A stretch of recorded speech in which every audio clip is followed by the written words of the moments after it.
Picture this. It's 9 p.m. on a Friday. You're completely exhausted, staring at a flooded inbox, and you realize something terrifying.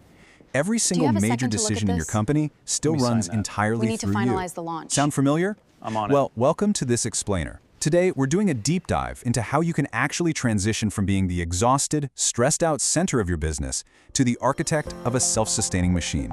Let's get right into it. So, I want you to ask yourself honestly right now, what would happen to your business if you didn't check your phone for exactly 2 weeks? Literally, no phone, no Slack, 0 emails. Imagine every customer issue, every minor approval. Still no word on this approval.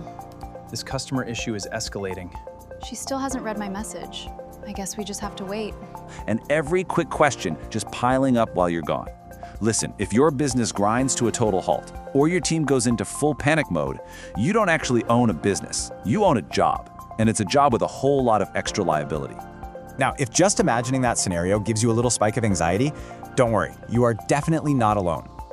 According to Harvard Business Review, a staggering 73% of leaders report being the primary bottleneck in their own organization.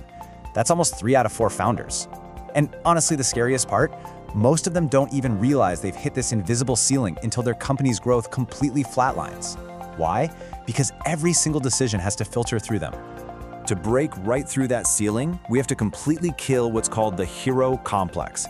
You know, that nagging voice in your head saying that nobody can do it quite as well as you can. Here's the thing, heroes, they save the day, they fight fires, but an architect builds systems that make them completely irrelevant to the daily operations. So let's look at the exact blueprint for how you can do that. Step 1. Standardize your processes. The absolute very first step to curing this founder dependency is getting the how-to out of your head and onto paper. Because when all that vital knowledge is trapped in your brain, you literally become a single point of failure.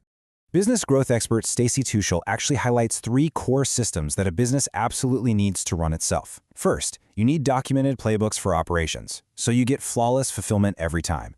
Then, sales and marketing for predictable, scalable growth. And finally, financials, so you can track profitability without constantly hovering over the numbers.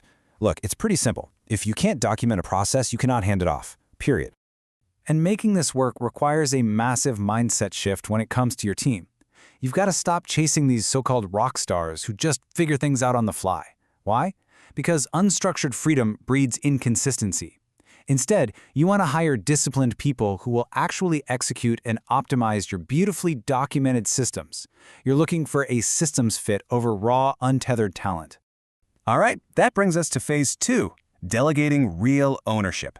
Now, this isn't just about dumping a bunch of random tasks onto an assistant. No, this is about fundamentally untangling the web of accountability in your business.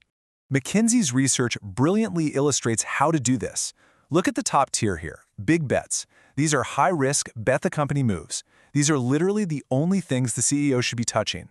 But those low-risk, routine decisions down at the bottom, you absolutely have to push that authority to the edge, directly to the frontline teams who are actually doing the day-to-day work. So to actually operationalize this, you can use Aaron Kuha's Delegation OS. It's an absolute game changer. You see, most founders keep their teams stuck at levels 1 and 2, essentially treating really smart people like basic order takers. But your goal? You want to move 80% of repeatable tasks to levels 4 and 5 within 6 months. That is where your team is deciding, acting, and owning the outcomes from start to finish. But you've got to be aware of the ultimate autonomy killer, redoing delegated work. Seriously, if you hand off a task and then jump right back in to fix it just because it wasn't 100% perfect, you've just taught your team that their work doesn't matter. Give them feedback, coach them, for sure, but whatever you do, do not take the keyboard back. Okay, so how do you actually trust them to handle those level 5 decisions without hovering over their shoulders all day? Well, you move to step 3, centralized data and KPIs.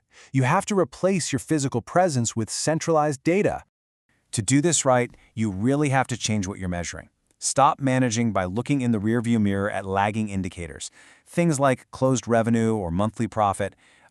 Those just tell you what already happened. Instead, start tracking leading indicators. These are the daily inputs like outbound calls made or proposals sent that actually predict your future outcomes. And by pulling all this data from your CRM or ERP right into a multi-tiered CEO dashboard, the real magic happens. Your team tracks their own metrics daily. Then, in a super quick weekly meeting, Everything is color-coded red, yellow, or green. By having total transparency, your team will naturally start self-correcting before tiny little hiccups ever become massive crises that end up on your desk. Which brings us to our fourth and final phase. This is really about your ultimate role as a scalable leader, managing by exception. Managing by exception simply means you step completely back from the day-to-day operations. You set up clear guardrails, and you only intervene when the dashboard flashes red, an actual exception to the rule, or when a really critical decision needs escalation. Otherwise, you just let the machine run. And listen, this isn't some pie-in-the-sky 10-year dream. We're talking about a timeline of just 4 months. Over 4 months, you audit your daily tasks, you systematically transfer them using that delegation OS we talked about, and you shift your time to pure strategy. And in month 4, you take a 2-week, totally offline vacation. It is the ultimate stress test for your new self-sustaining machine. I want to leave you with this one defining thought today. The goal of all these systems, this whole transition, it isn't to remove you from the business.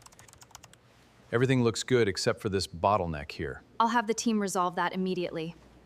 Because only then can your company truly scale beyond the limits of your own time. So the question is, are you ready to become the architect of your business, or are you just going to keep working that 80-hour-a-week job you built for yourself?